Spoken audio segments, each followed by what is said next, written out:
আজ 17ই সেপ্টেম্বর 2024 ইংরেজি। এখন বাজে 11টা বেজে 10 মিনিট। তো যাই হোক, আজকে আবার ছোট একটা আপডেট নিয়ে হাজির হলাম। আমি আসলে গতকাল থেকে হঠাৎ করে আমি অধৈর্য হয়ে গিয়েছি। এত পরিমাণ অধৈর্য মনে হয় আমি আমার লাইফে কোনো দিন হয়নি। অধৈর্য জিনিসটাকে আসলে আমি নিজেও পার্সোনালি হেট করি, কারণ আমি সবসময় আল্লাহ তাআলার কাছ থেকে সাহায্য চাই। আমি সবসময় ওনার কাছ থেকে পানা চাই। ওনার যতটুকু আমাকে দিয়েছেন আমি ততটুকুতে আমি সন্তুষ্ট হবার সবসময় চেষ্টা করতেই থাকি। সমস্যা হচ্ছে আসলে গতকাল আমার একটা বেস্ট ফ্রেন্ড, যে আমি তার সাথে গত 8-9 বছর ধরে আমার সাথে অনেক ভালো সম্পর্ক। তো হঠাৎ করে ওর সাথে আমার কন্ট্যাক্ট হলো। ও আমাকে কল দিয়ে এখন আসলে বিষয়ে অনেক কিছু জিজ্ঞেস করলাম। হঠাৎ করে শুনলাম সে নাকি একটা জব পেয়েছে, একটা সরকারি জব। তার বেতনও নাকি অনেক। ফার্স্টে শুনে অনেক খুশি হলাম। তারপর আবার হঠাৎ করে মনের মধ্যে একটা ফ্রাস্ট্রেশন একটা ফ্রেন্ড আসলে ও জব পেয়েছে, সরকারি জব, কিন্তু আমি এখন আমার লাইফ স্ট্রাগল করছি। এটা কীরকম কথা? আসলে আমি জিনিসটাকে একবার মানতে পারছি আর একবার মানতে পারছি না। তো শেষ পর্যন্ত আসলে আমি মানে কী বলবো, মানে একদম পুরা আমি আমি চিন্তা করছিলাম যে কি আমি এই জিনিসটা কেন এরকম ফিলিংস করছি। কারণ ও কষ্ট করেছে লাইফে, ও অনেক দিনকে রাতকে দিন করে খেটেছে, ভালোভাবে পড়ালেখা করেছে, এদিক সেদিক ফাঁকিবাজি কোনো কিছু করে নাই, যার কারণে ও হচ্ছে আজকে জবটা প্রাপ্য ছিল ও পেয়েছে। আমি তো ঠিকভাবে পড়ালেখা করিনি, প্লাস আমি ফাঁকিবাজি করেছি। পড়ালেখার সময় আমি জব করেছি। তারপর পড়ালেখা আমার আসলে ওই লেভেলের আমার মন মানসিকতা ছিল না কিছু একটা করার জন্য। তো যার ফলে আমি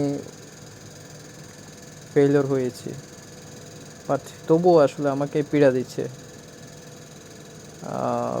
তো এরপর আমি আসলে অনেক আপসেট হয়ে যাই।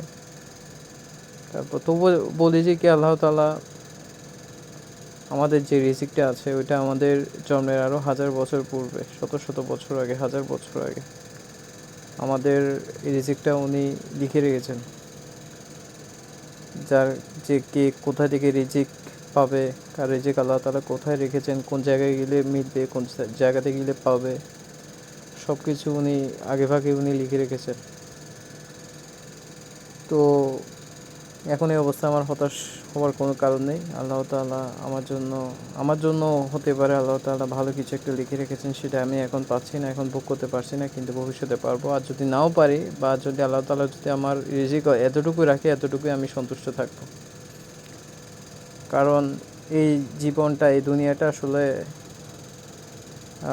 না, মানে শেষ না।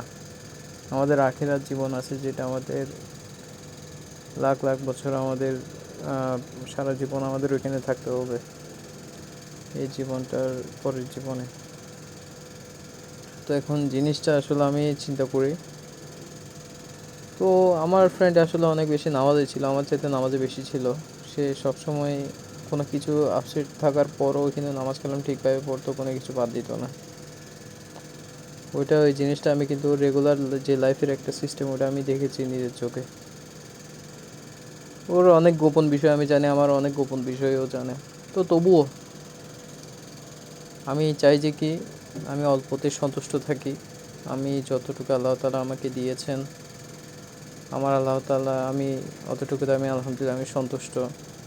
আমার 2টা হাত আছে, 2টা পা আছে, আল্লাহ তাআলা আমাকে এখনও চালাচ্ছেন সুস্থভাবে। আমি দুনিয়ার বুকে, দুনিয়ার মাটিতে, আল্লাহ তাআলার জমিনে আমি চলাফেরা করছি। সেই জন্য আল্লাহ তাআলার কাছে আমি লাখ লাখ কোটি কোটি শুকরিয়া জানাই। আর আমি এটাও চিন্তা করছি যে কি এই দুনিয়াটা হচ্ছে যে কি আমার জন্য শেষ না। এই দুনিয়ার পরে একটা দুনিয়া আছে, আমাকে ওইটার জন্য তৈরি হতে হবে। আজকে সকালে একটা ফেসবুকে একটা পোস্ট দেখলাম, একটা বড় ভাই, ওনাকে গত 1 বছর ধরে ওনাকে চিনি। তো উনি দেখলাম আজকে স্ট্রোক করে মারা গিয়েছেন। উনি কিন্তু গতকাল নাকি গত পরশু দিন একটা ফেসবুকে একটা পোস্ট দিয়েছিল ওনার ছবির, কিন্তু দেখেন উনি আজকে মারা গিয়েছেন। ওনার মাঝখানে ওনার আমেরিকা যাওয়ার কথা ছিল, উনি আমেরিকাও যেতে পারেননি। উনি দুনিয়াতেই ওনার শেষ, এখন ওনার আখিরাতের যাত্রা শুরু। তো আমি এখন চিন্তা করছি যে কি ওইটা, যে আমার লাইফটা, আমার এই জীবনটা আসলে শেষ জীবন, এটা পরও জীবন আছে। আল্লাহ তাআলা আমাকে যতটুকু আমার কপালে লিখে দিয়েছেন, যতটুকু আমার সব দিয়েছেন, আমি ততটুকু ভোগ করতে পারবো। তার চেয়ে আমি বেশি আল্লাহ তাআলার কলমের বাইরে আমি যেতে পারবো না, লিখের বাইরে আমি যেতে পারবো না।